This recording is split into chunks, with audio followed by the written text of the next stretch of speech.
नमस्कार, मैं आपके साथ अंजना और आप देख रहे हैं कबीर क्रांति। आइए बढ़ते हैं आज की मुख्य खबर की ओर। नई पुनर्वास नीति का असर। 10 लाख के इनामी नक्सली दंपति ने कबीरधाम पुलिस के समक्ष किया आत्मसमर्पण।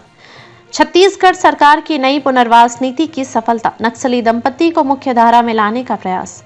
कवर्धा छत्तीसगढ़ के कबीरधाम जिले में एक महत्वपूर्ण घटना घटी। 10 लाख रुपए के इनामी नक्सली दंपति ने पुलिस के सामने आत्मसमर्पण कर दिया। यह घटना छत्तीसगढ़ सरकार की नई पुनर्वास नीति के तहत हुई है। आत्मसमर्पित नक्सली दंपति को छत्तीसगढ़ शासन की पुनर्वास नीति के तहत प्रोत्साहन राशि और अन्य सुविधाएं प्रदान की जाएंगी। इस घटना के पीछे छत्तीसगढ़ सरकार की नई पुनर्वास नीति का महत्वपूर्ण योगदान है। यह नीति नक्सलियों को मुख्य धारा में लाने और उन्हें समाज की मुख्य धारा में जोड़ने के लिए बनाई गई है। आत्मसमर्पित नक्सली दंपति को 50,000 रुपए की प्रोत्साहन राशि तत्काल नगद प्रदान की गई है। इसके अलावा उन्हें भविष्य में 3 वर्ष तक 10,000 रुपए मासिक स्टाइपेंड राशि, निःशुल्क आवास एवं भोजन, स्किल डेवलपमेंट हेतु प्रशिक्षण, कृषि भूमि और अन्य सुविधाएं प्रदान की जाएगी। यह घटना छत्तीसगढ़ सरकार की नई पुनर्वास नीति की सफलता को दर्शाती है। इससे नक्सलियों को मुख्य धारा में लाने और उन्हें समाज की मुख्य धारा में जोड़ने के प्रयासों को बढ़ावा मिलेगा। देखिए डीएन योगी की रिपोर्ट। आज कबीरधाम जिले में 2 नक्सली, एक का नाम है रमेश उर्फ मेस्सा मंडावी और दूसरे का नाम है रोशनी उर्फ हिडमे मंडावी। ये आप दोनों सरेंडर कर रहे हैं। इनके बारे में जानकारी मिली ये है कि 2015 से 19 तक ये बस्तर एरिया में और 19 के बाद से ये कबीरधाम जिले में ये सक्रिय थे। और इसके बाद ये 19 में यहाँ से बस्तर चले गए और बस्तर में वहाँ उनका जन मिलिशिया है, उसमें ये भी काम कर रहे थे। और माननीय मुख्यमंत्री विष्णुदेव साय जी और माननीय डिप्टी सीएम विजय शर्मा जी के जो नई पॉलिसी शासन की आई है, उसी से प्रभावित होके ये लोग यहाँ सरेंडर करने पहुँचे हैं। इनका कहना था कि इनके ऊपर पहले से 2 केस हमारे एरिया में दर्ज हैं। इनको जब सूचना मिली कि शासन के द्वारा ये ऐसी पॉलिसी है, उसी पॉलिसी से प्रभावित होकर ये यहाँ सरेंडर करने पहुंचे। दोनों नक्सलियों पर कितने का इनाम है? दोनों पे 5-5 लाख रुपए का इनाम घोषित है। सर, ये इसके पहले अभी कहाँ थे? अभी मैं जैसा कि कलेक्टर सर ने बताया कि ये 2009 में ये भर्ती हुए थे। 2009 में भर्ती के बाद ये बस्तर क्षेत्र में रहे। बस्तर क्षेत्र के बाद 15 तक बस्तर में रहे और 15 के बाद ये 15 से 19 तक अपने एरिया में बोला एरिया कमेटी के एक डिप्टी कमांडर थे और दूसरी उसकी पत्नी जो है वो सदस्य थी। ये यहाँ सक्रिय रहे। इनके दौरान इन पर 2 अपराध भी कायम हुए अपने, एक तरेगांव थाने में और दोनों तरेगांव थाने में इनके द्वारा अपराध किए गए थे।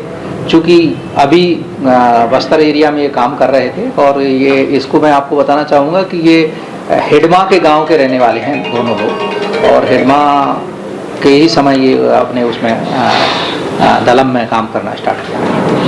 सर, एक ऐसी चर्चा भी थी कि ये पहले ही लोग 2006 से 7 साल पहले सुकमा में आत्मसमर्पण कर चुके हैं एक बार और। नहीं, ऐसा कुछ नहीं है।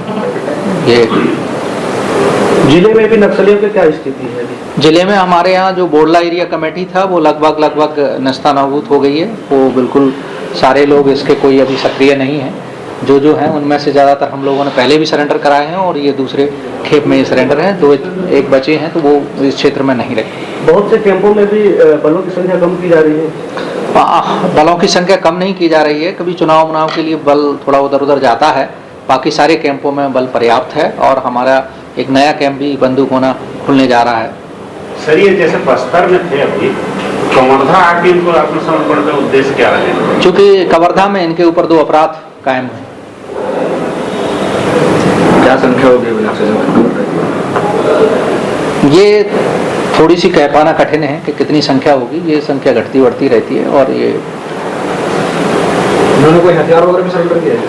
नहीं, इनके पास जब ये सक्रिय सदस्य थे या 19 तक, तब इनके पास एक पास इंसाज और एक के पास SLR हुआ करती थी, जो कि उन्होंने अपने दलम में समर्पित कर दी थी और उसके बाद ये बात चले। 2019 के बाद क्या इन लोगों ने कभी नक्सली गतिविधियों में शामिल नहीं? ये हम पता लगाएंगे क्योंकि ये जन मिलिशिया में काम कर रहे थे बस्तर में।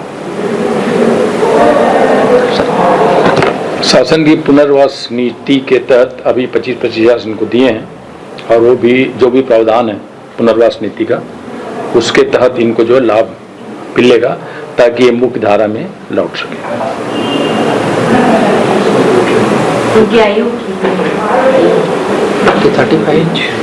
एक का 38 है, ये रमेश उर्फ मेस्सा का उम्र 38 है और रोशनी उर्फ हिडमे मंडावी का उम्र 35 साल है। खबरों में अब तक के लिए बस इतना ही। फिर मिलते हैं एक ऐसी ही प्रमुख खबर के साथ। तब तक के लिए नमस्कार और देखते रहिए कबीर क्रांति। अगर आपको वीडियो पसंद आई हो तो लाइक करें व शेयर करें। ऐसे लेटेस्ट अपडेट पाने के लिए बेल आइकन प्रेस करना ना भूलें। अगर आप हमें फेसबुक या फिर इंस्टा के माध्यम से देख रहे हैं तो हमारे पेज को फॉलो जरूर करें। धन्यवाद।